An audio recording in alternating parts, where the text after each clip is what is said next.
Recently, when it comes to analog horror, we have seen a ton of works that have taken the scope and really expanded it. We have dealt with the multiverse, kaijus, world-ending diseases, dinosaurs, you name it. Something that I have always liked with analog horror is its ability to have such an open door for all of this world building. While the stories may seem small, a lot of the time there is a much larger world happening in the back. And it's awesome when you are able to make it feel like this is a real world full of life. Or I guess, whatever life is left.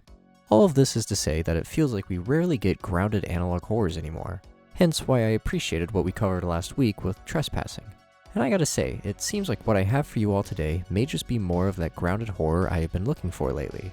I was recommended this series Psycho Brainhunter by, and if you read the title you wouldn't be so shocked, the Wowman, myth, and legend himself, who will also be joining us for a portion of this journey through this nightmare.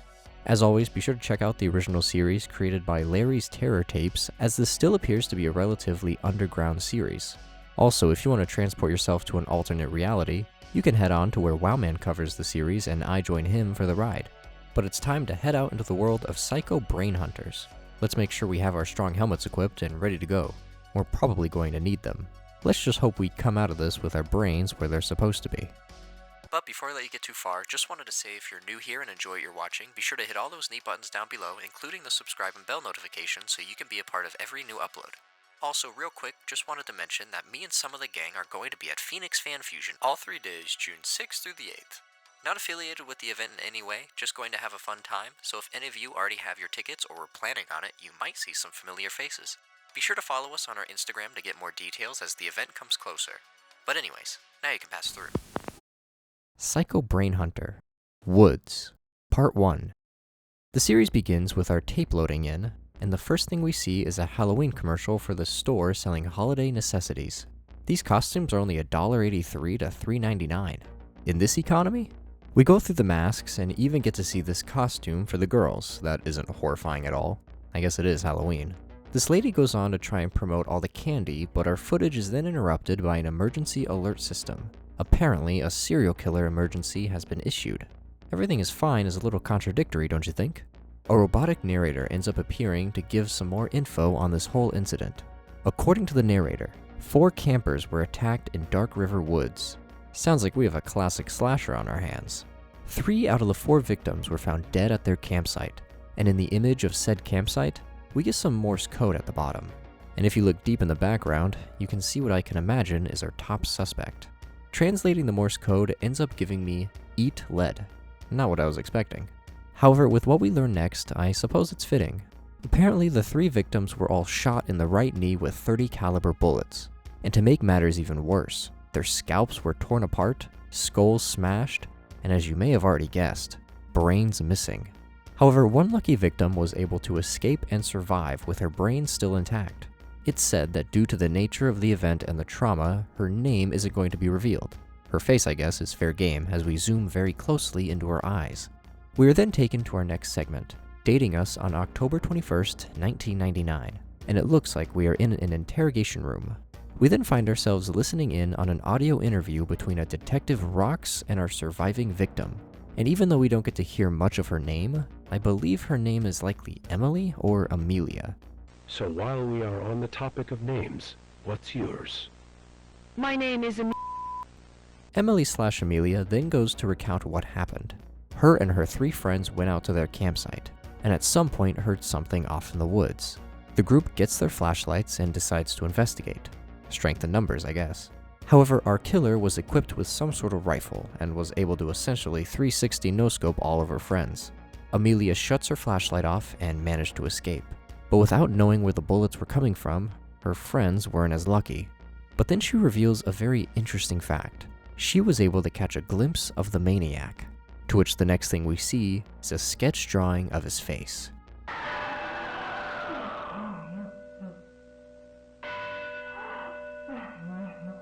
Now doesn't he look friendly? We are then taken to October 22nd, 1999, the very next day. by like a couple hours. We are then brought to who I can only imagine is Amelia attempting to sleep peacefully, but a menacing force decides he wants to make that difficult.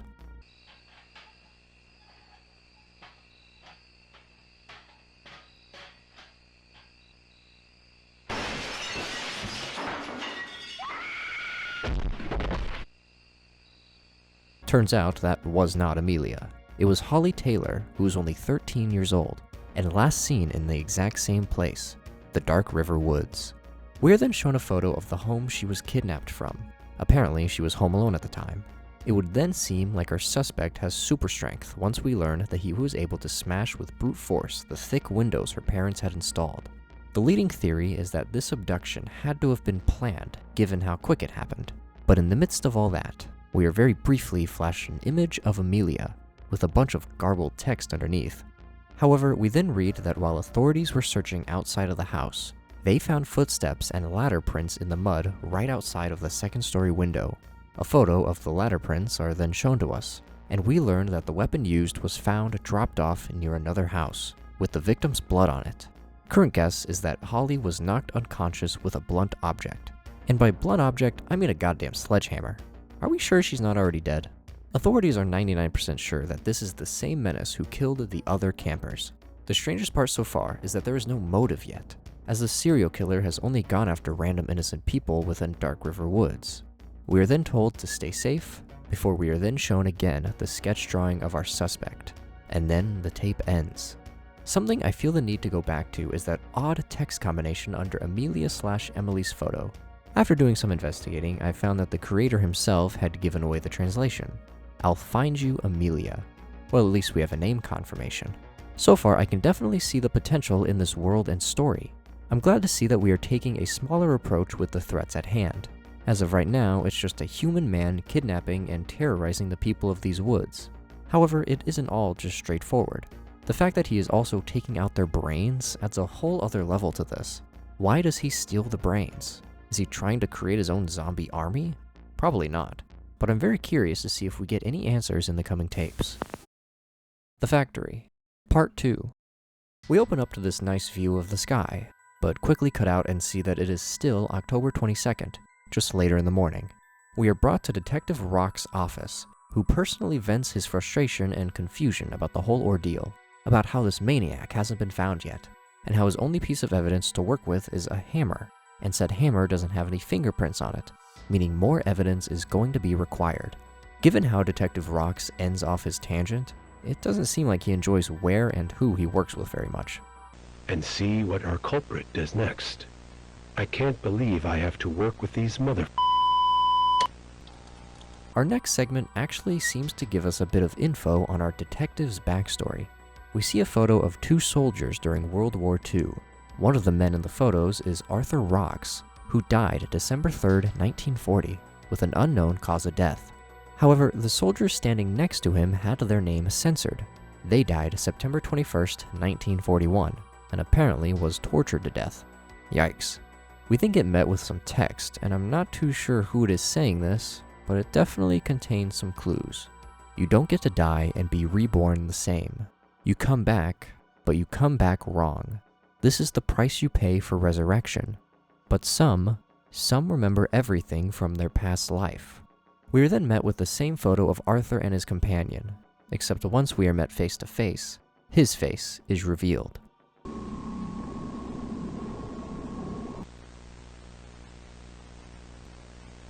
Are you telling me that an old war buddy of Detective Rox's father is the killer? And that they have been reborn in some way? I mean, our killer is stealing brains, so I imagine that has to tie into this somehow. However, our next segment takes us to yet another murder. Later this morning at Alexander's tool factory located in Maryland near Dark River Woods, the manager of the factory that goes by the name of Joel Hart was found deceased in his office. The manager of the factory that goes by the name of Joel Hart was found deceased in his office. Apparently the killer snuck into the factory before anyone came into work, and once Joel Hart showed up, it was a done deal. Shouldn't have come in early, I guess. We end up getting shown the window that was smashed open by the killer as a way to get inside. This leads to the belief that this is the same killer as the one who has been going on a killing spree throughout Dark River Woods. In quite the sadistic manner, the killer ended up propping Joel's body up at his desk as if he was just working, leading to Eric Elrod stumbling upon him. The culprit had stabbed Joel in his chest as he was trying to get away, leading to Joel dying due to blood loss. Truly tragic. But the most damning piece of evidence that this is the same killer is that Joel's scalp was also found torn apart, with his skull bashed in, and as to be expected, no brain.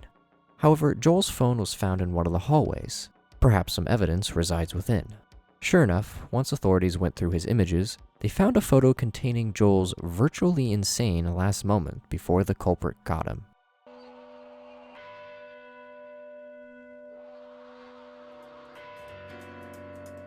Leading theory is that the killer was attempting to grab the phone out of Joel's hand, not break it down.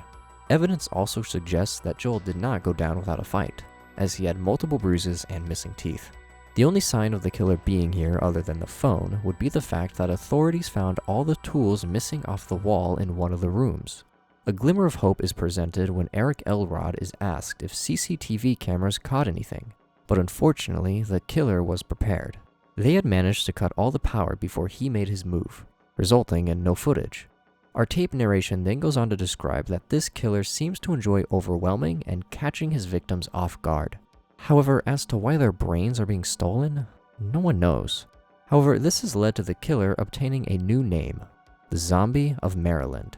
Possibly mid-20s, 6'6", visible disorders include essentially a lazy eye, but they also wear a zombie mask with what appears to be a disheveled long black wig, gray boiler suit, and black gloves. At least he should be easy to spot amongst a crowd. Our image then slowly moves to the center, and more text then appears asking us to contact 911 if we happen to see them, and to lock all of our doors and windows. But then the text fades away, and all we are left with is the image and his sinister laugh.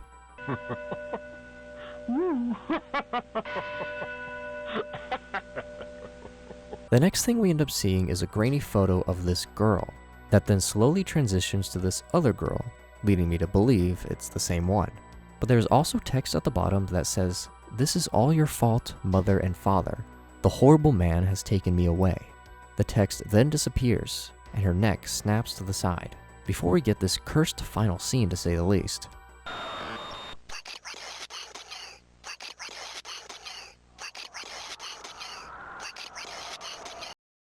I imagine that the lady we saw at the end there was Holly. She's the only one who I believe has been kidnapped and isn't known to be dead. We also know that Holly got whacked by a sledgehammer, so perhaps that is what the next snap is supposed to be. So what we know so far is that our killer has claimed the lives of 3 campers and Joel. And as of this moment, it's believed Holly is still alive. And I believe, based on what we saw at the end, it's likely the case. But why would he steal everyone else's brains except hers? The Creation, Part 3. Our footage begins and we are brought to October 24th, 1999. And supposedly just 2 days after Joel was killed at the factory, a girl, Sophie Smith, was found dead in her room in a suburban neighborhood. However, she just so happened to be recording a video on her new digital camera right before she was killed. And apparently a portion has been edited out due to being too graphic. We end up taking a look at what exactly this video is. It appears that Sophie was messing around with her new camera before someone ends up appearing at her window. However, this doesn't look like our Zombie of Maryland. It kind of looks like Holly. Sophie had to have been on something to be as calm as she is in this situation. But sure enough, this Holly-looking killer breaks through and, well, we don't get to see it, but we can hear it. I'm scared.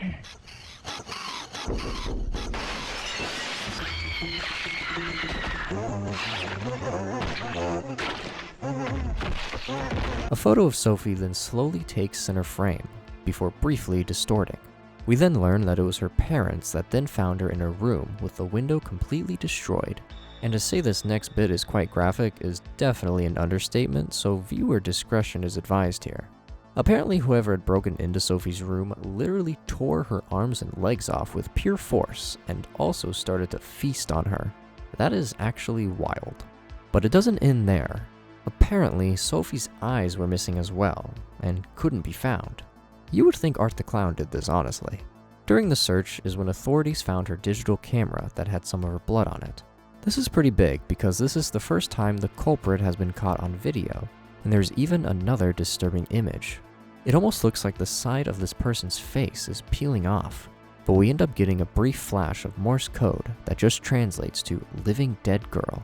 It's believed that this time the footage wasn't deleted because the killer was in a hurry. Except still, the killer in this one photo does not look like the person in this photo. My questions make it immediately answered, however, as it said an unsettling discovery was made when scanning the fingerprints on the victim's body. Apparently, the fingerprints belong to a woman who was quote-unquote murdered 2 years ago, named Brianna Addison, unless she was truly killed and is actually a zombie. We even briefly get flashed a very different photo of Brianna.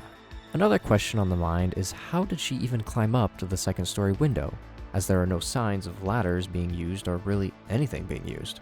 Interestingly enough, it seems that Brianna also has her eyes missing, and it's still up in the air how exactly she is still alive. It's rightfully assumed that our new killer is an associate of our zombie of Maryland. However, we then move on to some intel that has been gathered by Detective Rox at the tool factory Joel was murdered at. We then get to listen in on the recorded phone call from the detective as he shares with us these supposed clues. In the recording, it sounds like the detective noticed that a window in the basement was smashed. This is strange because the window on the first story was smashed out so that the killer who took out Joel could get in. So why is the basement window smashed as well? This leads Detective Rox to believe that yet another accomplice is working for this zombie man. We are then shown all three suspects side by side, with just accomplice one being completely unknown. However, this next segment is when things begin to take yet another graphic turn. We are brought back to October 22nd, 1999, and it's revealed that Brianna hadn't been murdered, but she had been in fact kept alive and trapped. According to her, she couldn't feel her limbs, nor could she see due to the darkness, and it sounds like she made an attempt at escaping, but that then resulted in the loss of her limbs. He made her take these pills that she suspects is why she is still alive. However, the zombie is now near, and things get a whole lot more intense.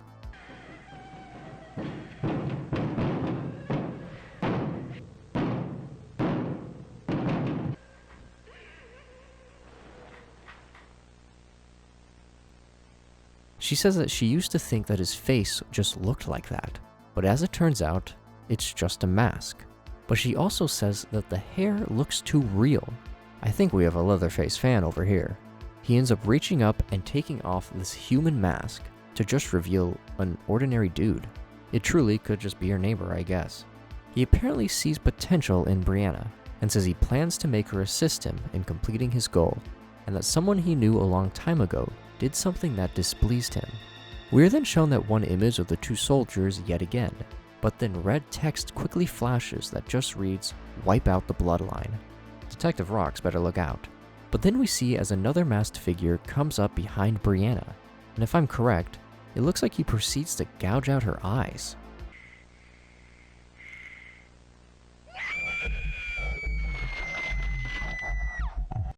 Pretty brutal. Our zombie man then pats our eye gouger on the shoulder and tells him his work is done, before he walks off and leaves whatever building they are in. The last thing we read on this tape is, "I have a purpose, a new reason to live," and then we see as Brianna has somehow deformed into something else entirely. I thought that Brianna had been an accomplice for a lot longer than just 2 days, and it sounds like Sophie was her first kill. If I had to make a current guess, our zombie man is going out, kidnapping victims, and turning them into zombies so that he can go on a mad quest to wipe out the Rox bloodline. But what could have happened to drive the zombie man to this level of madness? The Survivor, Part 4. We are brought to October 25th, 1999, and we see as this woman enters into her room, and based on the photo on the side, I think this is Amelia. Our character believes that they should call up their sister as it's been a while, leading me to believe that this may not be Amelia, but her sister instead. Apparently after she survived the Dark River Woods incident, she had been in a mental asylum ever since, which is kind of strange if you ask me. But apparently, according to doctors, she was seeing and hearing things that weren't there, and that it's likely the trauma has caused these hallucinations. Our character recalls Amelia claiming to have seen a monster, to which we are shown the very sketch drawing we've seen before. Our sister picks up the phone and goes to call Amelia. However, as her photo appears on screen, we get some more Morse code at the top, and Amelia doesn't even answer. Our Morse code, however, may give a hint as to why she didn't. Don't worry, I'll take care of Amelia for you. Our sister isn't happy about the lack of an answer, but what can you do? We end up following her along as she wraps up her long day, yet it's clear she is probably going to be the next victim. While our character is in the shower, she ends up hearing the song she put on go haywire and glitch out. She peeks from behind the curtain out of curiosity, but just assumes her mind was playing tricks on her. She continues with her shower, but we very quickly see that our zombie man is quite the fan of Psycho.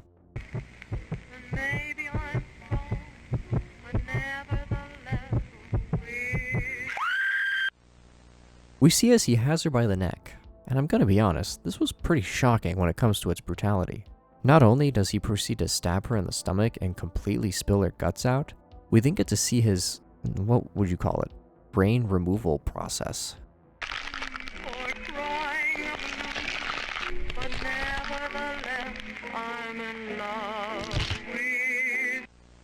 However, it's time for the aftermath. We learn that at 8:31 p.m., a resident at the Dark River Motel, Henry Jones, contacted emergency services after hearing screaming coming from the room next to him. He also reported hearing the sounds of the door being beaten down. So now it's up to Detective Rocks and his new partner, Officer Roberts, to check out the motel. We end up getting to see these two characters in person for the first time, and it seems the animation quality in general has taken quite a bit of a jump. Officer Roberts tries her best to be kind and introduce herself to the detective, even reaching out for a handshake. However, Detective Rocks immediately shuts her down, and all further attempts that Officer Roberts makes proceed to get shut down quickly by the detective. It essentially sounds like our detective doesn't really enjoy his job at all. But then again, when you're dealing with the sort of things they get to deal with, who would? However, we arrive at the motel, and our two officers head on inside. The detective for some reason slowly puts his sunglasses on, and the two start to attempt to figure out what happened. Officer Roberts heads into the bathroom and doesn't find anything initially, until she decides to check the shower curtain, to which a surprise is left waiting.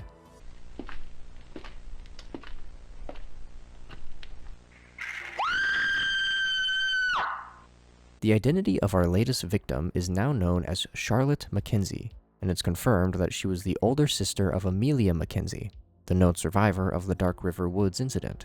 We then get to read pretty much what we got to see, where she gets stabbed and essentially emptied. But more importantly, no brains yet again. And we end up getting yet another message in Morse code at the bottom. Should have used your brain before it was too late. Alright, that's kind of funny.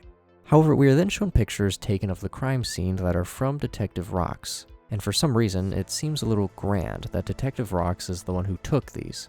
Sure enough, we flash through some of the photos, and they are as graphic as you can likely imagine. However, we end up finding out that there was something strange found during Charlotte's autopsy.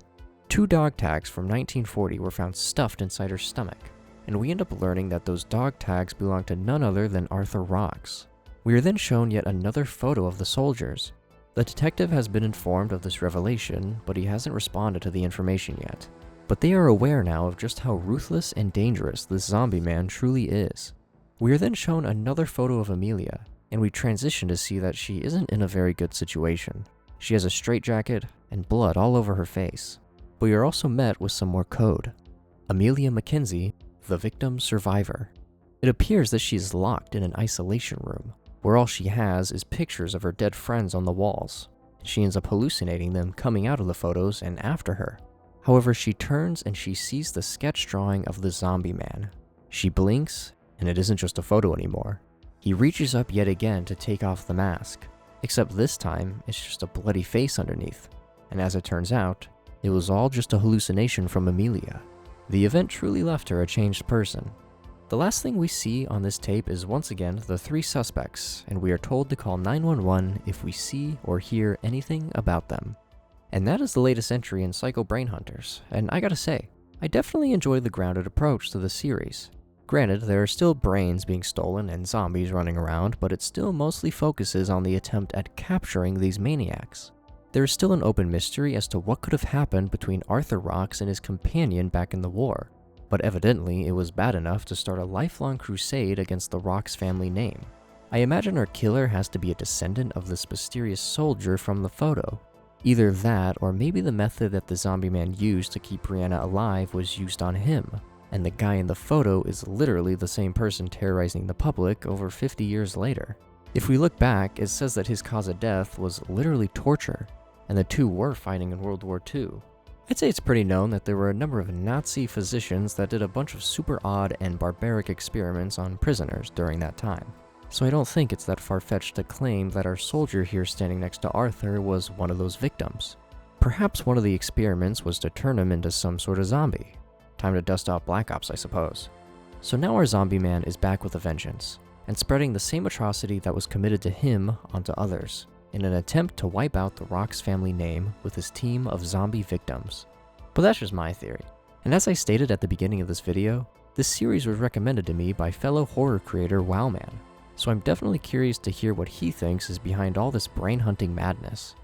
Hey everyone, it's Wowman, thank you for having me on. So this series is honestly pretty intense, and I'm honestly surprised at how under the radar this channel is. Because needless to say, the story unfolding is pretty disturbing to say the least. Now when it comes to the lore of this series, the Psycho Brainhunter, I was honestly pretty stumped on the killer's motive, but it is heavily alluded that the Psycho has a connection to Detective Rox through this military photo. And kind of my leading theory is that this is potentially the Psycho's father, who was killed in the war, and Detective Rox and the Psycho are the children of the men in this photo, both of their fathers being killed in World War II, and potentially David's father Arthur is the reason the Psycho's father was tortured to death, because if they were taken at the same time into captivity when Arthur Rox was killed, it would have meant that the Psycho's father was taken captive for a little less than a year, where he would be tortured for 9 months, until he finally died in September 21st of 1941.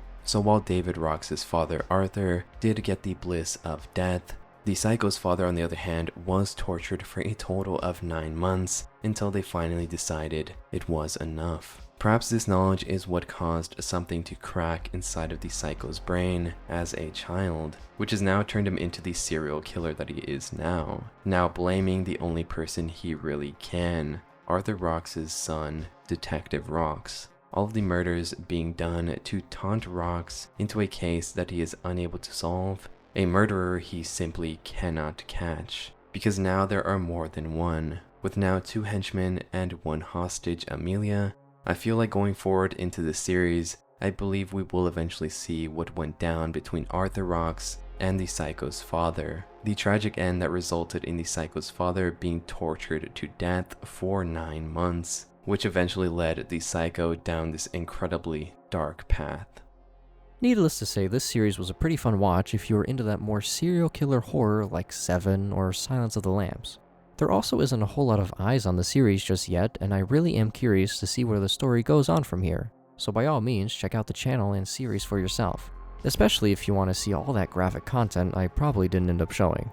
A huge thanks to Wowman for introducing me to the series and for being cool enough to pop into the video to share his own thoughts and theories. If you want to hear more of what I had to say and theorized, you can check out his video in the description below where I go a little bit more in depth. But as always, be sure to keep leaving me recommendations down below, whether it be in the YouTube comments or the community Discord where, who knows, you may have already had your brain stolen. But on that note, I gotta go get a new helmet to stop my brain from going anywhere.